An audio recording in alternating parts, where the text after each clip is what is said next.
ঠোঁটের সৌন্দর্য বাড়াতে গিয়ে বিপাকে উর্ফি দিলেন সতর্কবার্তা। সোশ্যাল মিডিয়ায় আলোচনার কেন্দ্রবিন্দুতে আবারও উঠে এসেছেন উর্ফি জাবেদ।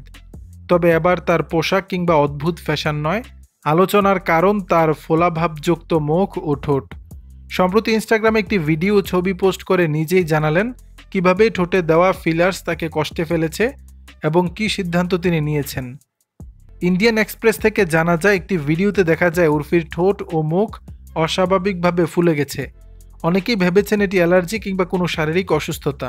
তবে তিনি নিজেই জানিয়েছেন এটি ঠোঁটের পুরনো ফিলার্স অপারেশনের প্রক্রিয়া। পুরনো ফিলার্সগুলো ভুলভাবে বসানো হয়েছিল বলে মনে করেন তিনি, তাই সেগুলো ভাঙানোর সিদ্ধান্ত নেন এবং পুরো প্রক্রিয়া অত্যন্ত যন্ত্রণাদায়ক বলেও সতর্ক করে দিয়েছেন ভক্তদের। উর্ফি স্পষ্ট করে বলেছেন, এটি কোনো ফিল্টার নয়, আমি পুরনো ফিলার্স ভাঙিয়ে ফেলছি কারণ সেগুলো আমার মুখের স্বাভাবিক সৌন্দর্য নষ্ট করছিল।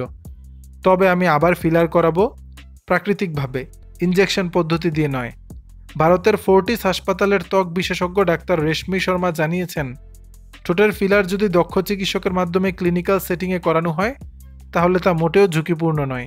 তবে অপারেশন বা ভাঙানোর সময় হায়ালুরোনিডেস নামক একটি এনজাইম ব্যবহার করা হয় যা হায়ালুরোনিক অ্যাসিড ভেঙে দেয়। এটা কিছুটা যন্ত্রণাদায়ক হলে অভিজ্ঞ চিকিৎসকদের মাধ্যমে করলে নিরাপদ। দর্শক, বিষয়টি নিয়ে আপনাদের মতামত জানাবেন নিচের কমেন্ট বক্সে।